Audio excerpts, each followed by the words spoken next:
গত দুবছর রামনবমীর শোভাযাত্রা উপলক্ষে ব্যাপক গন্ডগোলের পরিপ্রেক্ষিতে এবারে হাওড়া সিটি পুলিশের পক্ষ থেকে জিটি রোড দিয়ে ওই শোভাযাত্রায় অনুমতি দেওয়া হয়নি। এ নিয়ে ক্ষোভ প্রকাশ করেছেন উদ্যোক্তারা। তারা এই ব্যাপারে হাইকোর্টের দ্বারস্থ হবেন বলেও জানিয়েছেন। 2024 এপ্রিল মাসের 17 তারিখ রামনবমীর শোভাযাত্রা হওয়ার কথা। প্রতি বছরের মতো এই বছর শিবপুর কাজীপাড়ার কাছে নরসিংহ মন্দির থেকে জিটি রোড হয়ে হাওড়া ময়দান পর্যন্ত শোভাযাত্রার আয়োজন করে বিশ্ব হিন্দু পরিষদ, অঞ্জনী পুত্র সেনা এবং অন্যান্য হিন্দু সংগঠন। এই ব্যাপারে গত 2 মাস ধরে তারা হাওড়া সিটি পুলিশের কাছে মিছিলের অনুমতির জন্য আবেদন করেছে, কিন্তু বেশ কয়েক দফা পুলিশের পদস্থ কর্তাদের সঙ্গে আলোচনা হলেও এখনো পর্যন্ত পুলিশের পক্ষ থেকে আগের রুটে তাদের লিখিত অনুমতি দেওয়া হয়নি। পুলিশের পক্ষ থেকে শোভাযাত্রার রুট পরিবর্তনের কথা বলা হয়েছে। বিশ্ব হিন্দু পরিষদের হাওড়া সভাপতি ইন্দ্রদেও দুবে তিনি বলছেন যে এই শোভাযাত্রা জিটি রোড দিয়ে না গিয়ে ফরশোর রোড দিয়ে যাওয়ার প্রস্তাব দেওয়া হয়েছে হাওড়া সিটি পুলিশের পক্ষ থেকে। এছাড়াও আরও বেশ কিছু শর্ত দেওয়া হয়েছে, যেমন 200 জন ও 40 জন ভলেন্টিয়ার ছাড়া থাকতে পারবেন না কেউ শোভাযাত্রায়। নির্দিষ্ট সময়ের মধ্যে যেতে হবে, কিন্তু পুলিশের এই প্রস্তাব মানতে নারাজ বিশ্ব হিন্দু পরিষদ। সভাপতি জানান, মাত্র 200 মিটার রাস্তায় ঝামেলা হয়, অথচ সেখানে শান্তি বজায় রাখতে ব্যর্থ পুলিশ। উল্টে তাদের শোভাযাত্রায় শর্ত চাপানো হচ্ছে। এটা বিশ্ব হিন্দু পরিষদ বলেই পুলিশ ও তৃণমূল সরকার এই নির্দেশ দিয়েছে।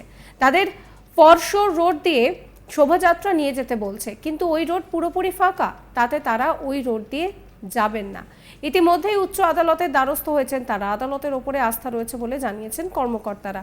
আপনাদের শোনাবো ইন্দ্রদেও দুবে তিনি কি বলছেন। গতবারও অনুমতি দেওয়ার সময় অনেক নাটক হয়েছিল, কেন এখানে পুলিশ প্রশাসন টিএমসির নেতাদের কথা ছাড়া ওনারা এক পায়ে দিক সেদিক একটা পেন নড়ান না। গতবারে একই নাটক হয়েছিল, কিন্তু গতবারে আমরা পারমিশন পেয়েছিলাম। আমরা সমস্ত আইন কানুন মেনে বারও করেছিলাম। আমরা এটাও বলেছিলাম কি আপনারা পুরো 6 কিলোমিটারের পুরো যাত্রা, 6 কিলোমিটার পুরো যাত্রার মধ্যে 5.5 কিলোমিটারে কোনো অসুবিধা কিছু নেই। 200 মিটার সুরক্ষা আমরা চেয়েছিলাম গতবারও, এর আগেও গতবারও যেখানে শান্তি হয়েছে শিবপুর থানা সংলগ্ন। কিন্তু গতবারও দাদা সেইটাই বারবার রিকোয়েস্ট করা সত্ত্বেও এসিপি সিপি সমস্ত পদাধিকারীরা ছিলেন। যাই হোক, সেটা একটা দুর্ভাগ্য ঘটনা। আমরা ওটা কিন্তু সুরক্ষা আমরা পাইনি। এবারে আমরা সেই সুরক্ষার জন্যে 1 মাস আগে থেকে আমরা পুলিশ প্রশাসনকে জানালাম, চিঠি লিখে জানালাম, দাদা আমাদের রামনবমীর শোভাযাত্রা বেরোবে, আপনাদের সহযোগিতা চাই। আমার সঙ্গে 28 তারিখে একটা মিটিংও হলো। মিটিংয়ে আমি অফিসারদের রিকোয়েস্ট করে বললাম কি 200 মিটার কোনো জায়গা কোনো শান্তি কিছু নয়, সব জায়গা সমস্ত আমাদের সৌহার্দ্য, বিভিন্ন সম্প্রদায়ের লোক সৌহার্দ্য, কোনো সুবিধা হয় না। কিন্তু ওই 200 মিটারের মানে বিগত 2 বছর থেকে এক যে ঘটনা ঘটছে। অন্যদিকে অঞ্জনী পুত্র সেনার ফাউন্ডার মেম্বার সুরেন্দ্র বর্মা তিনি বলছেন যে তাদের যে অনুমতি দেওয়া হয়েছে সেই রুটে যাওয়ার কোনো প্রশ্নই নেই। তিনি কি বলছেন শোনাবো। একটা মিটিং শুধু হয়েছে এডিসিপি আর এসিপির সঙ্গে, তার যেখানে 4টেই থানার ওসি ছিলেন, লেকিন ওইখানে ওরা শুধু একটাই ফোকাস করছিলেন, বা আপনারা রুট চেঞ্জ করুন, না হলে শোভাযাত্রা আমরা পারমিশন দিব না। লেকিন আমরা 10 বছর ধরে একটাই রুটে করে যাচ্ছি, কোনো 8 বছর কোনো ফল্ট হয়নি, কিছু হয়নি। আগে বছর পুলিশের ভুল থেকে একটা ঘটনা হয়ে গেছে, সেটা নিয়ে আমাদেরকে অবজেকশন দিচ্ছে, যারা করেছে তারা আজকে জেলের ভিতরে আছে। তো আমরা কেন রুট চেঞ্জ করতে যাব? প্রশাসনকে আমরা ইন্টিমেশন দিয়েছি কি 24 বা 48 ঘন্টার মধ্যে ওরা না ফাইনাল করলে আমরা হাইকোর্ট মুভ করব পারমিশনের জন্য। রাজ্যের খাদ্য প্রক্রিয়াকরণ দফতরের মন্ত্রী অরূপ রায় বলেন যে নির্বাচন ঘোষণার কারণে প্রশাসন এখন পুরোপুরি নির্বাচন কমিশনের নিয়ন্ত্রণে। এখানে রাজ্য সরকারের কোনো ভূমিকাই নেই, এমনকি তাদেরও ওই এলাকা দিয়ে মিছিল করার অনুমতি দেওয়া হয়নি। যে কেউ হাইকোর্টে যেতে পারেন, তবে গত 2 বছর গন্ডগোলের প্রেক্ষিতে তারা আশা করছেন যে বিষয়টাকে ভালো করে বিবেচনা করে দেখা হবে। শোনাবো তার কথাও।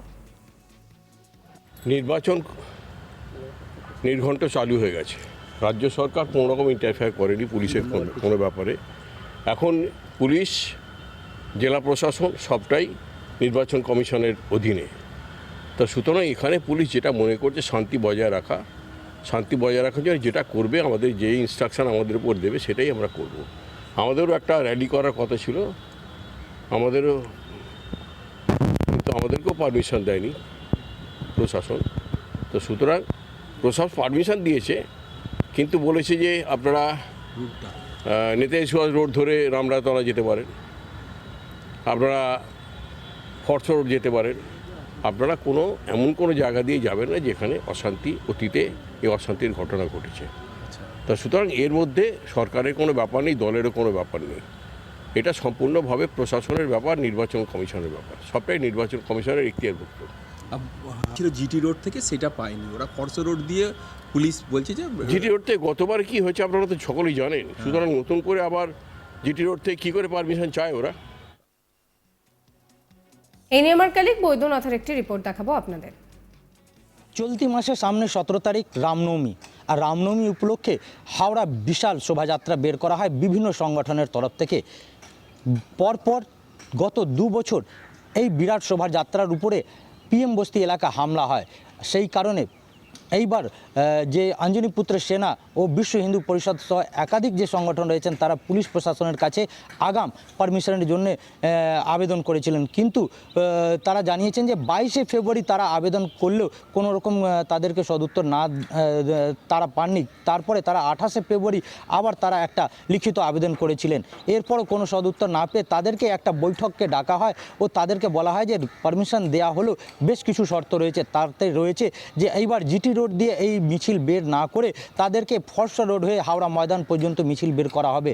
এর পাশাপাশি 200 জন লোক ও 40টা ভলেন্টিয়ার দিয়ে এই মিছিল বের করতে হবে। এই সব যে বেশ কিছু শর্ত রয়েছে সেই শর্ত মানতে নারাজ ছিলেন বিশ্ব হিন্দু পরিষদ ও অঞ্জনী পুত্র সেনা সংগঠনের সদস্যরা। তাদের বক্তব্য যে তারা যে মিছিল দীর্ঘ 10 থেকে 12 বছর ধরে হাওড়া জিটি রোড, পিএম বস্তি, জুট মিল, সন্ধ্যাবাজার এলাকা হয়ে হাওড়া ময়দান পর্যন্ত বের করেছেন, সেই মিছিলে পরপর গত 2 বার পিএম বস্তি এলাকা মাত্র 200 মিটার ঝামেলা হয়। সেই ঝামেলার জায়গা সুরক্ষা না দিয়ে তাদেরকে রুট পরিবর্তন করা হয়েছে, সেটা মানতে তারা নারাজ। আর সেই কারণে তারা হাইকোর্টের দ্বারস্থ হয়েছেন। তারা জানিয়েছেন যে পুলিশ প্রশাসন যে শর্ত দিয়েছে সেই শর্ত তারা মানতে নারাজ রয়েছেন। তারা মিছিল বের করতে হলে জিটি রোড দিয়ে মিছিল বের করবেন, সেই কারণে তারা হাইকোর্টে দ্বারস্থ হয়েছেন ও তাদের বিশ্বাস রয়েছে যে হাইকোর্ট তাদেরকে পারমিশন দেবে। কারণ তারা জানিয়েছেন যে বিশ্ব হিন্দু পরিষদের যে হাওড়া জেলা সদর যে সভাপতি রয়েছেন ইন্দ্রদেব দুবে, তিনি জানিয়েছেন যে যদি পুলিশ প্রশাসন এই 200 মিটার আমাদেরকে সুরক্ষা দিতে ব্যর্থ থাকে তাহলে আমাদেরকে বলে দিক, আমরা যে প্রাইভেট সিকিউরিটি রয়েছে সেই প্রাইভেট সিকিউরিটি দিয়ে সেই 200 মিটার আমরা নিরাপত্তা ব্যবস্থা করব। সাবস্ক্রাইব করবেন আজ তাক বাংলার ইউটিউব চ্যানেলকে।